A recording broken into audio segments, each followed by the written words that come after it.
ពិធីបុណ្យតក្កិណានុប្បទាននិងគម្រប់ខួប100ថ្ងៃយើងខ្ញុំទាំងអស់គ្នា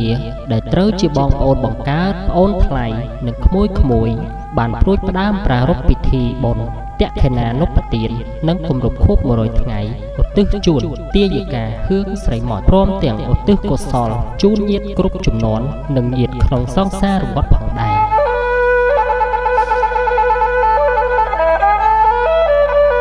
យើងខ្ញុំទាំងអស់គ្នាមានកិត្តិយសសូមគោរពអញ្ជើញឯកឧត្តមអ្នកអង្គញា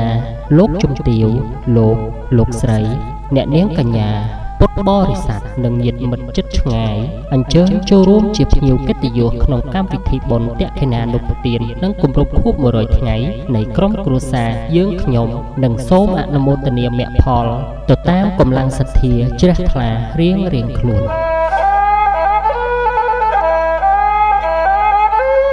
កម្មវិធីបុណ្យនឹងប្រព្រឹត្តទៅនៅថ្ងៃសៅរ៍9រោចខែផលគុណឆ្នាំរោងឆស័កពុទ្ធសករាជ2568ត្រូវនឹងថ្ងៃទី22ខែមីនាឆ្នាំ2025ម៉ោង2រសៀលជួបជុំបងប្អូនកូនចៅនិងញាតិមិត្តជិតឆ្ងាយធ្វើពិធីក្រុងពាលីទេពតានមស្ការព្រះរតនត្រ័យសមាទានសិលនិមន្តព្រះសង្ឃចម្រើនព្រះបរិត្តជាពុទ្ធជ័យមង្គលនិងសម្ដែងព្រះធម៌ទេសនាលុះព្រឹកឡើងថ្ងៃអាទិត្យ10រោចខែផល្គុនឆ្នាំរោងឆស័កពុទ្ធសករាជ2568ត្រូវនឹងថ្ងៃទី23ខែមីនាឆ្នាំ2025ម៉ោង7ព្រឹកប្រគេនយាគូ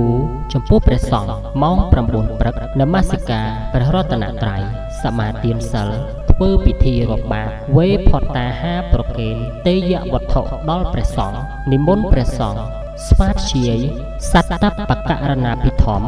បាំងស្គលឧទ្ទិសកុសលជូនដល់ទាយិកាហឿងស្រីម៉ត់និងញាតិគ្រប់ចំនួនព្រមទាំងធ្វើពិធីដាឆ្លងជាកិច្ចបង្ហើយបុណ្យ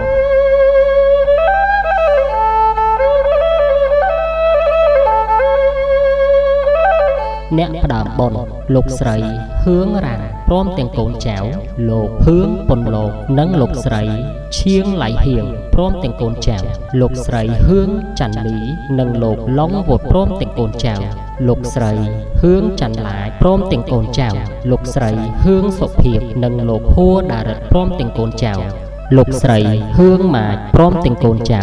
លោកហឿងថុននិងលោកស្រីម៉ៃច័ន្ទធូព្រមទាំងកូនចៅលោកស្រីហឿងមុំលោកស្រីហឿងប៉ុចនិងលោកហឿងសំអាតព្រមទាំងកូនចៅ